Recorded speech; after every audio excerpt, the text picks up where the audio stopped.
Hello, welcome to the Aeon essay series. In this video, I will be discussing an amazing essay from literature. Topic is There Was No Jesus. How could a cult leader draw crowds, inspire devotion, and die by crucifixion, yet leave no mark in contemporary records? I have highlighted the main lines while reading along with me. Focus more on that. Now let's begin. Most New Testament scholars agree that some 2000 years ago, a peripatetic Jewish preacher from Galilee was executed by the Romans after a year or more of telling his followers about this world and the world to come. Most scholars, though not all. But let's stick with the mainstream for now. The Bible historian, who harbored no doubt that the sandals of Yeshua ben Yusuf really did leave imprints between Nazareth and Jerusalem early in the Common Era. They divide loosely into three groups, the largest of which includes Christian theologians who conflate the Jesus of faith with the historical figure, which usually means they accept the virgin birth, the miracles, and the resurrection, although a few, such as Simon Gathercole, a professor at the University of Cambridge and a conservative evangelical, grapple seriously with the historical evidence. Next are the liberal Christians who separate faith from history and are prepared to go wherever the evidence leads, even if it contradicts traditional belief. Their most vocal representative is John Barton, an Anglican clergyman and Oxford scholar who accepts that most Bible books were written by multiple authors, often over centuries, and that they diverge from history. A third group, with views not far from Barton's, are secular scholars who dismiss the miracle-rich part of New Testament while accepting that Jesus was nonetheless a figure rooted in history. The Gospels they contend offer evidence of main thrust of his preaching life.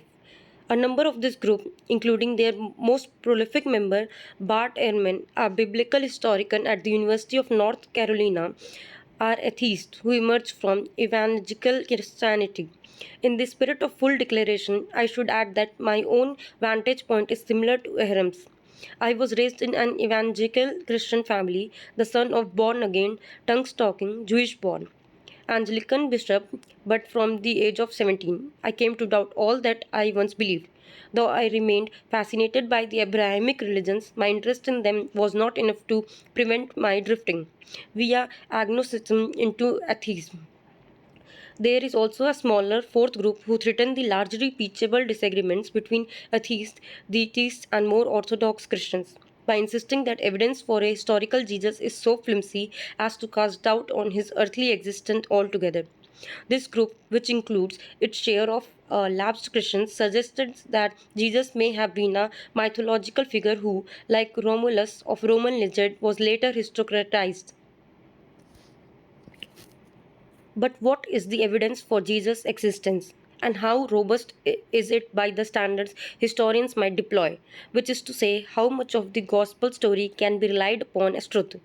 The answers have enormous implications, not just for Catholic Church and for faith-obsessed countries like the United States, but for billions of individuals who grew up with the comforting picture of a loving Jesus in their hearts.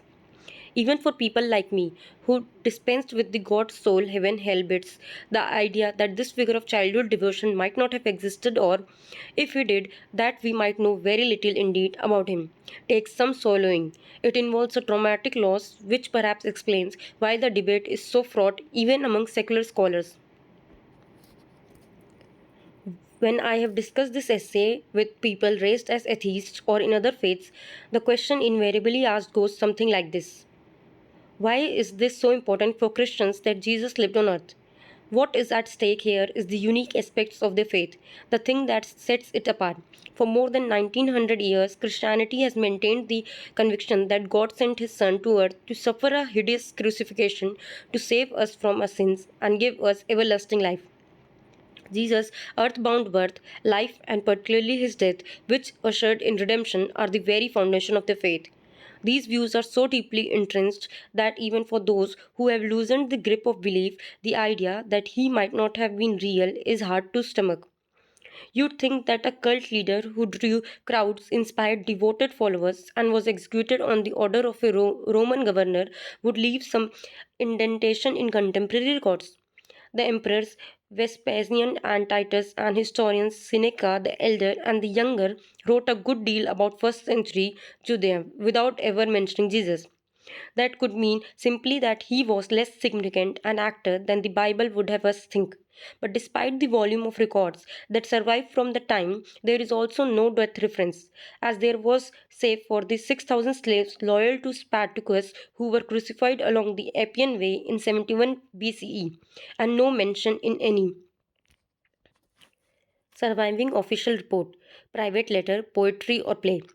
Compare this with Socrates, for example. Though none of the thoughts attributed to him survive in written form, still we know that he lived because several of his pupils and contemporary critics wrote books and plays about him.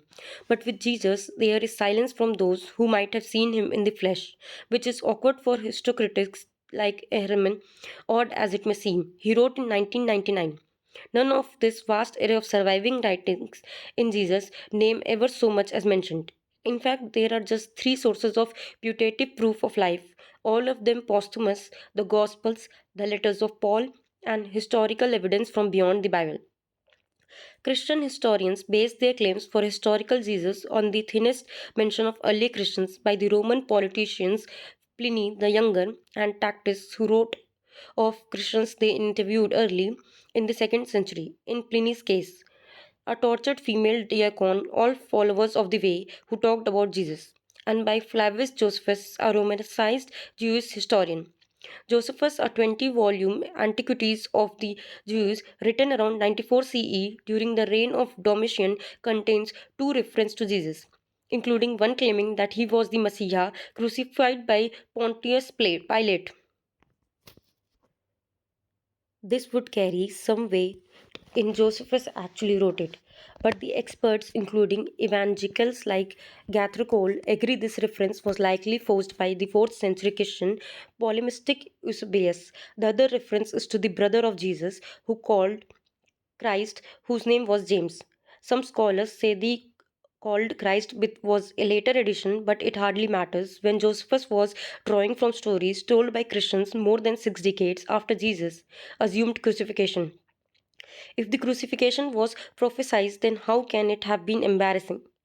The earliest evidence testifying to a historical figure comes not from contemporary records but from the letters of Paul, which date broadly from 50 to 58 CE. Of the 14 letters originally attributed to Paul, only half are now thought to be mainly his writing, with the rest thought to be written sometime in the 2nd century. The problem with Paul for proof seekers is how little he says about Jesus. If Jesus lived and died in Paul's lifetime, you might expect he'd refer to Jesus' ministry on earth, to his parables, sermons, and prayers, and that his readers would want this crucial life story. But Paul offers nothing on the living Jesus, such as the stories or sayings that later appear in the Gospels, and he provides no information from human sources, referring only to visionary communication with Jesus and to messianic Old Testament quotes. Which brings us to Gospels written later and not by those whose names they bear. These were added in the 2nd and 3rd centuries. The Gospel of Mark, which borrows from Paul, came first and set the template for Gospels that followed. Matthew draws from 600 of Mark's 661 verses, while 65% of Luke is drawn from Mark and Matthew. The first version of Mark is dated between 53 CE and around 70 CE, when the second temple was destroyed, and even it mentions the last gospel, John, which has a different theology and stories that contradicts those of three synoptic gospels, is dated at around 100 CE. All four Gospels include sections written in 2nd century. Among them, two different virgin birth narratives is Matthew and Luke, and some scholars place the final 12 verse of Mark in the 3rd century. Several historians assume that Matthew and Luke had an earlier source they called Q. However, Q has never been found, and there are no references to it elsewhere. Barton suggests that a belief in Q may serve a conservative religious agenda, because to say these Gospels drew from an early source is an implicit denial that they made any of it up themselves. Taken together, what can the Gospel tell us about the historical Jesus? Secular scholars agreed that much of their content is fictional and note, as Ehrman puts it, that these voices are often at odds with one another, contradicting one another in minute details, and in major issues. And yet, Ehrman is convinced that Jesus existed. He contends that the Gospel writers heard reports about Jesus and decided to write their own versions. A few basic facts, like the dates of Jesus' birth and death, gleaned from the mention of various rulers, are widely accepted, and several of Jesus' sayings are said to be close to his real words. To separate the factual wheat from the fictional chaff, they employ criteria of authenticity, stories and words that ring true. The three main criteria are embarrassment, are those details out of step 1 with first century Judaism, and if so, why would the gospel writers invent things that would cause problems? Multiple attestation, the more sources the better, and coherence are details consistent with what we know. However, there is good reason to integrate this approach. With regard to criteria of multiple attestation and coherence, we know the gospel writers borrowed from each other, so we'd expect them to include the same stuff. The Gospel of Luke, for instance, borrowed Matthew's considered the lilies of field speech. But if Matthew's tale is fabricated, Luke's repetition hardly adds credibility. In addition, the embarrassment criteria relies on our knowing what went against the grain. But the church was diverse when the Gospels were written, and we can't be sure what might have embarrassed their authors. It's often argued, for example, that the Gospel writers went to such great lengths to show that the crucifixion was predicted in the Hebrew scriptures in order to make it palatable to an audience convinced that no true Messiah could be thus humiliated. But this argument can be turned on its head if we accept that the crucifixion tale was included because the gospel writers, Pace Paul, believed it was required to fulfill prophecy. If the crucifixion was prophesied, then how can it have been embarrassing? On the subject of the crucifixion, it's worth noting that while the four accepted Gospels have Jesus sentenced to death by Pontius Pilate, in the non canonical Gospel of Peter, it is Herod Antipas who does the deed. The Gospel of Thomas, meanwhile, makes no mention of Jesus' death, resurrection, or divinity at all. According to the 4th century theologian Ephesus, the Torah observant Nazarene Christians thought to have descended from the first group of believers held that Jesus lived and died during the reign of King Alexander Jannaeus, a century before Pontius Pilate. And the Babylonian Talmud agrees, claiming that Jesus was executed by stoning and hanging in the town of Lydda, not Jerusalem, for immorality, sorcery, and worshipping idols. So, even when the criteria of authenticity are met, historic consensus is hard to establish. The most concerted effort to separate fact from fiction started in 1985 when a group of mainly secular scholars were drawn together by the lapsed Catholic theologian Bob Funk. Funk's Jesus Seminar met twice a year for 20 years to search for the historical Jesus. At its launch, Funk said the group would inquire simply rigorously after the voice of Jesus, after what he really said. These scholars, eventually numbering more than 200, used the criteria of authenticity to assess the deeds and words of Jesus as reported in the Gospels. Many seminars later, following much debate, they concluded that Jesus was an iconoclastic Hellenistic Jewish preacher who told stories in parables and spoke out against injustice, that he had two earthly parents and that he did not perform miracles, die for people's sins, or rise from dead. The veracity of his sayings and deeds was decided by a group vote. Scholars were invited to place plastic beads in a box. Red 3 points if Jesus said it, pink 2 points if he probably said it, grey 1 point if he didn't. But it reflected his ideas. Black if invented. When tallied, there were black or grey beads for 82% of Jesus' biblical sayings and 84% of his deeds. Such methods are regarded as quaint at best by scholars researching non-biblical historical figures.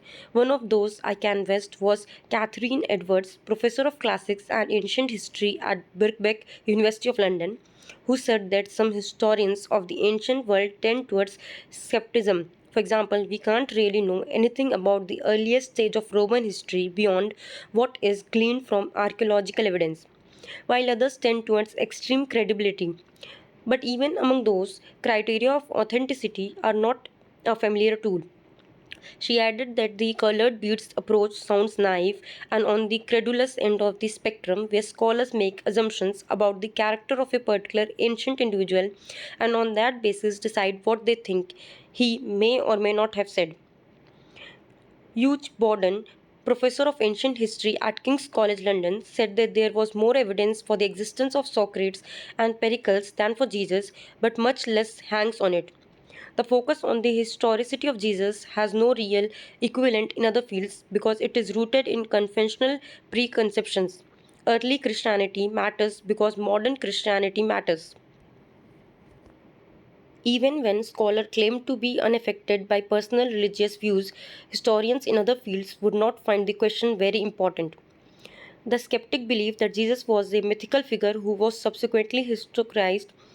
If we remove those preconceptions, it seems commonsensical to apply caution to the historicity of Gospels and let doubt lead our interrogations. The first Gospel, Mark, was begun nearly half a century after Jesus' ministry and its final verses much later. Jesus' Aramaic speaking followers were probably illiterate and there were no reporters taking notes.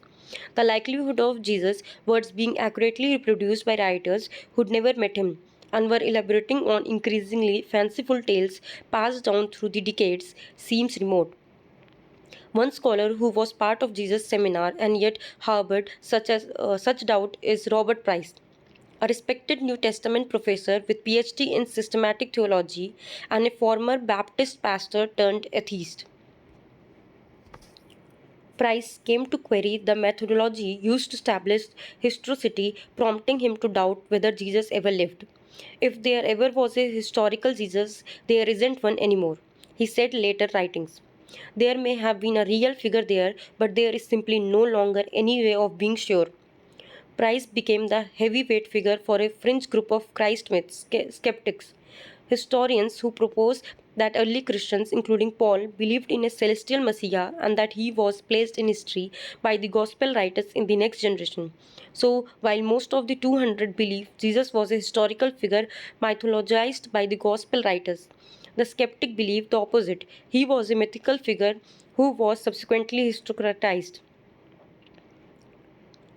Such ideas have been around for centuries. Thomas Paine was an early adopter, but it was the 19th century German philosopher Bruno Bohr who advanced the theory most assiduously. Bohrer, an atheist, recognized the gospel themes as literary rather than historical, arguing that Christianity had pagan roots and that Jesus was a mythical creation. In recent decades, it has become widely accepted by secular scholars that the Hebrew Bible, Old Testament, is more myth than history. In particular, the Israeli archaeologist Israel Finkelstein and his American colleague Neil Asher Silberman have written in the Bible Unearthed 2002 that none of the patriarchs from Moses and Joshua backwards existed as historical figures, that there was no record of Jews having been enslaved in Egypt. Instead, they descended from the Canaanites. That David and Solomon were warlords rather than kings, and that the first temple was built 3 centuries after Solomon. But the view that the Christian Bible is similarly lacking in veracity has, until recently, been drowned out by those arguing for a flesh and blood Jesus. One reason for the consensual chorus may relate to the fact that tenured positions in departments dealing with Bible history tend not to be offered to those who doubt that Jesus was real. So the revival of the doubters camp owes much to the internet as well as to missionary zeal of its key proponents. Momentum began to gather in the 1990s with a series of books by Earl Doherty, a Canadian writer who became interested in scripture while studying ancient history and classical languages.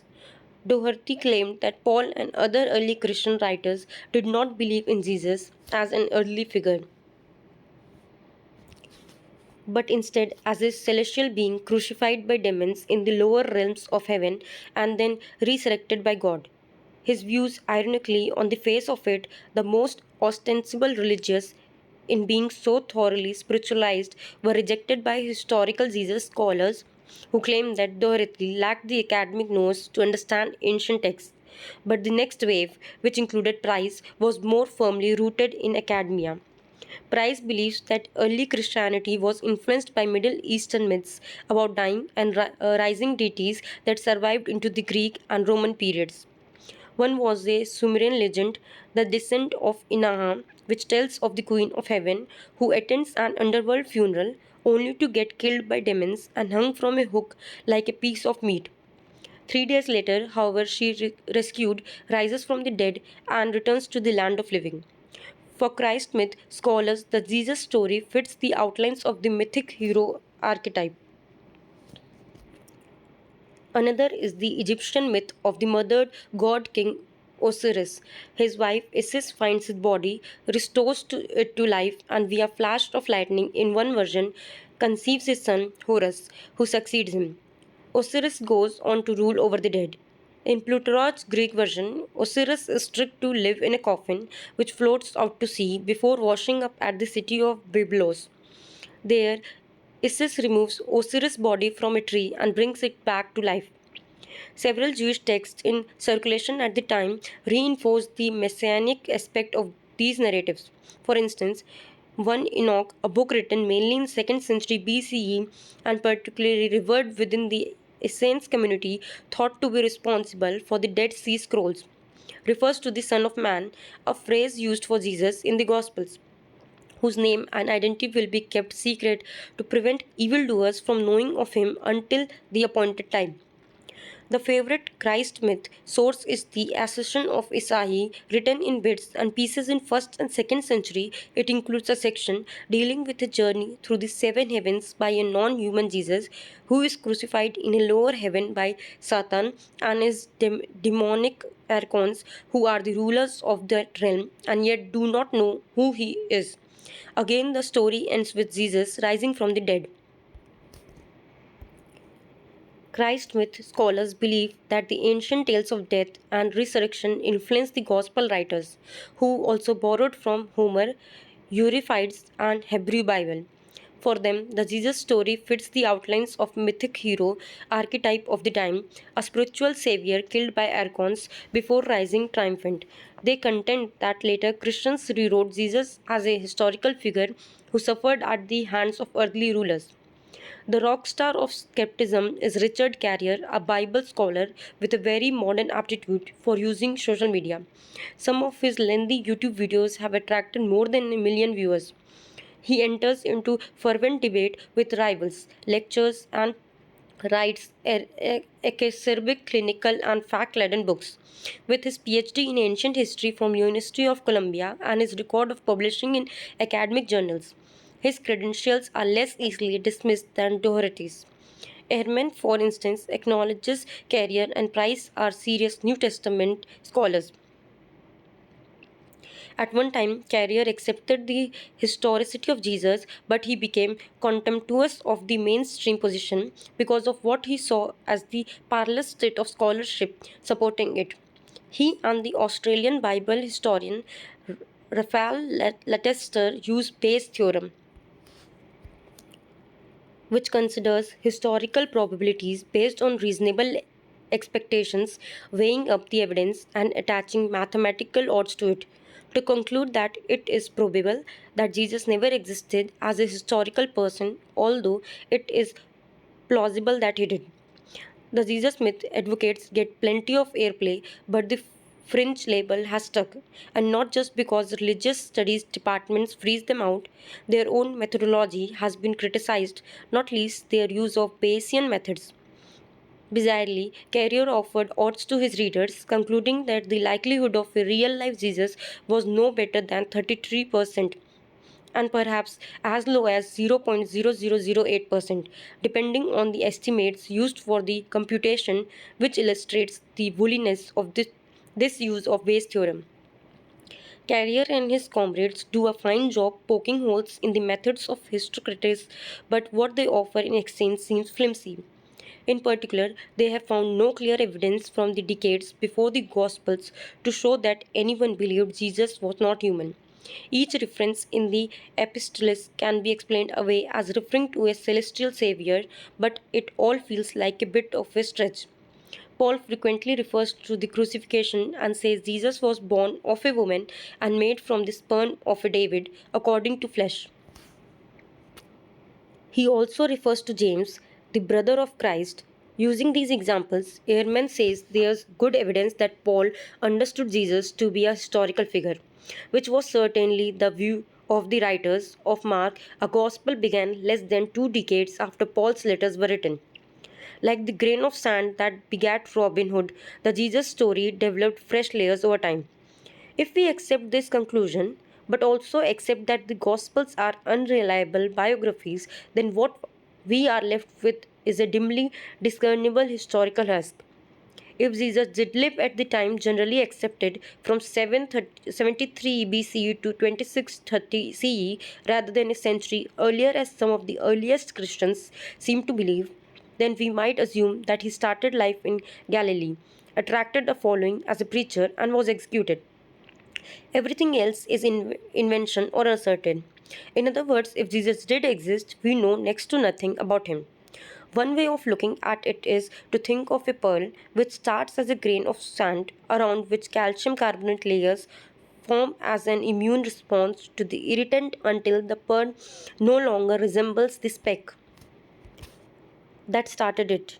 Many legends have developed in this way from the tale of the blind bard Homer onwards. The outlaw and thief Robert Hood was fined for failing to appear in court in York in 1225, and a year later he reappeared in the court record, still at large. This could be the grain of sand that began Robin Hood, whom many people assume to have been a historical figure whose legend grew over the centuries. Robin started as a forest yeoman but morphed into a nobleman. He was later inserted into 12th century history with King Richard the Lionheart and Prince John.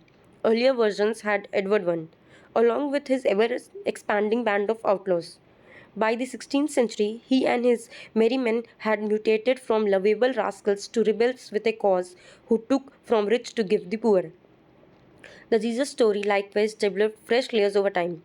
At the start of the Common Era, there may well have been several iconoclastic Jewish preachers, and one of them got up the noses of the Romans, who killed him. Soon his legend grew. New attributes and views were ascribed to him until, eventually, he became the heroic figure of Messiah and Son of God with a band of 12 not so merry men. The original grain of sand is less significant than most assume. The interesting bit is how it grew.